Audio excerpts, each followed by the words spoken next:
اپنا منہ ڈھانپ لیتا ہے. آج لوگ منہ رگڑ کر تھک جاتے ہیں, منہ سفید نہیں ہو رہا. خدا خیر کہاں پر جمش کرتا جی؟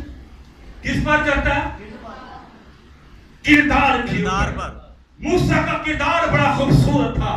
خدا نے پوری بنی اسرائیل قوم کا ضابطۂ حیات لکھ کر موسیٰ کے ہاتھ میں دے دیا. کہا جاؤ موسیٰ ان کو بتاؤ انہوں نے کیا کھانا ہے, کیا پینا ہے, کیا اوڑھنا ہے, کیا پہننا ہے, کب اٹھنا ہے, کب سونا ہے, کتنی باتیں کرنی ہے, کتنی قربانیاں دینی ہے, کیا حلال ہے, کیا حرام ہے, کہاں شادی کرنی ہے, کہاں نہیں کرنی ہے, کس کو سوتن بنانا ہے, کس کو سوتن نہیں بنانا. سارا کچھ خدا نے کہہ دیا اور موسیٰ کے آگے کوئی ورشپ کرنے والا نہیں تھا. آج لوگ کہتے ہیں کورس گائیں, ماحول نہیں بن رہا, مجھے کلام نہیں مل رہا.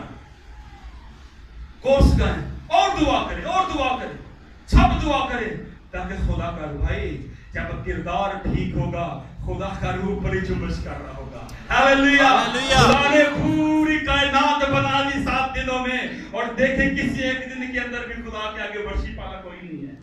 وہ بھی گرا دیا گیا تھا جو ساز بجاتا تھا, جس کے بڑی محصور کن سازوں کی آواز آتی, وہ بھی پاس نہیں. خدا نے کیا. ورشپ ہمارے پاس ایک بہت بڑا توڑا ہے. اگر ہم اسے صحیح طریقے سے استعمال کریں تو ہم خدا کی قربت حاصل کر سکتے ہیں, ہم خدا کے قریب جا سکتے ہیں, پھر خدا ہمیں بلا سکتا ہے. سیمول کو خدا نے بلا لیا اور سیمول بھاگا ہوا اپنے استاد کے پاس. کس کے پاس جی؟ اپنے استاد کے پاس. آج بھی بہت سے نوجوان جنہیں خدا بلاتا ہے وہ اپنے استاد کے پاس نہیں جاتے, کسی اور کے پاس چلے جاتے, جنہیں وہ اچھا لگتا ہے. وہ کوئی خاتم انہیں اچھا لگتا ہے اس کے پاس, مجھے خدا نہیں بلا. لیکن جب خدا بلائے اپنے روحانی باپ کے پاس. کس کے پاس؟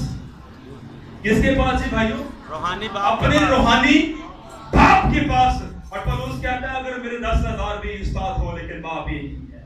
روحانی باپ ایک ہی ہوتا ہے انسان کا. استاد جتنے مرضی انسان بنا لے. سو آگے پڑھیں گے جلدی سے. سیموئیل کو خدا نے بلایا